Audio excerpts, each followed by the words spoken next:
Good morning kalapatid. Ito, at nandito kami sa... Agad Bulacan ba ito? Kaya, Idol, ano sa Ripay? North Sagaray, Bulacan. Pinagtulayan at hindi ko na-expect na ganito yung pag-deliver namin ng kulungan. Sa loob ng 24 years kong ginagawa ito. Ito lang yung kauna-unahan na nagawa ko at na-deliver ko ng loop. Na ganito ang sitwasyon. Grabe. Maglalakad ka ng almost 1 kilometer ata ito. Layo nito. Bundok pa. At bubutit na kaya rin nung sasakyan ko. Puro rapro dinadaanan. Tingnan yung mga kalapatid. Ayun yung paglalagyan ng kulungan. Almost 1 kilometer ngayon lalakarin bago maibaba. At ayun tingnan yung daanan. O ayan mga kalapatid. At buti na lang yung nagpagawa nito.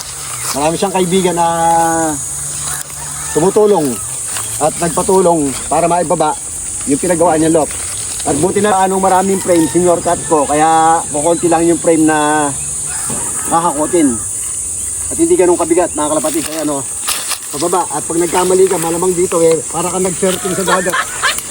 Ayan mga kalapatid ko. Sa susunod, papakita ko sa inyo yung full video mga kalapatid. Salamat. Dati lagi.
Sakit nyo kung gaano kahirap mag-deliver. Kaya kung dito, mga kalapatid, mura lang yung lupa per square meter. Kaya pag gusto nyo bumili, dito lang bumili. Kaya lang, malayo sa ospital, malayo sa bayan, o malayo sa bakery o sa palengke. Kaya kung dito pa kayo bibili ng lupa mga kalapatid, kung ginasubukan, masisira ang buhay nyo. Grabe, maganda lang dito, bakasyonan, magkakaroon kayo ng katiwala. Pero yung dito kayo titira at meron ka sakit sa puso, pag sinumpong ka ng atake, dito pa lang mamamatay ka na. Hindi ka naabot ng ospital, walang ospital. Grabe. Yung lugar na to, tirahan lang to ng mga mayayaman. Yung mga sobra-sobra na yung mga pera, nakaipon na ng mga milyon, pwede ka na bumili rito, pwede ka na mamuhay dito. Kaya kung meron pang kalapatid sa magpapagawa sa akin dito sa lugar na to, ayoko na, tatanggihan ko kayo. Tuuna ako.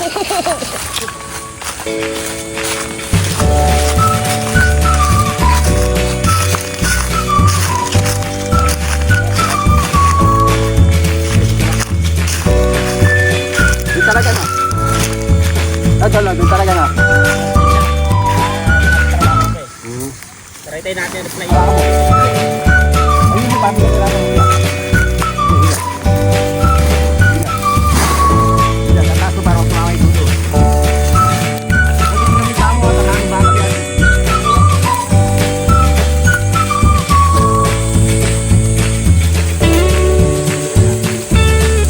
Sana lang ito.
Magandang tanghali mga kalapatids. Nandito nga pala ako sa North Sagaray, Bulacan. At sa tagal-tagal ko nang gumagawa ng loob mga kalapatids. Ngayon lang ako nakapag-deliver dito at napakahirap palang mag-deliver dito. Bundok ang na-expect ko mga kalapatids. Hindi bundok, hindi deliveran nung loob na to.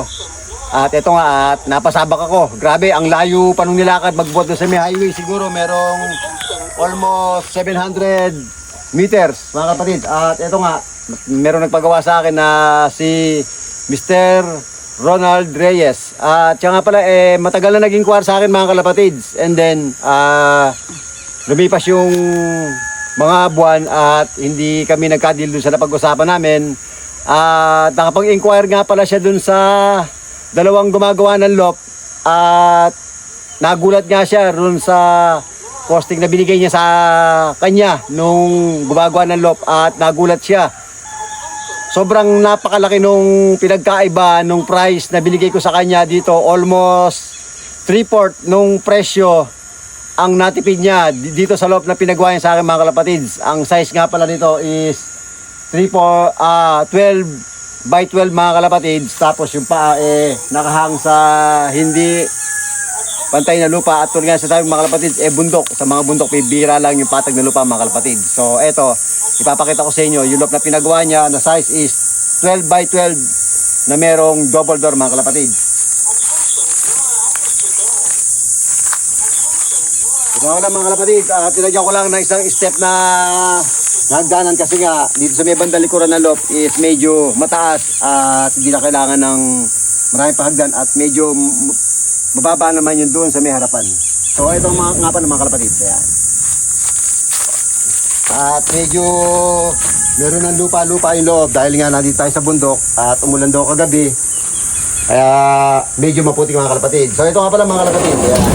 Ito sliding. So dalawang division lang.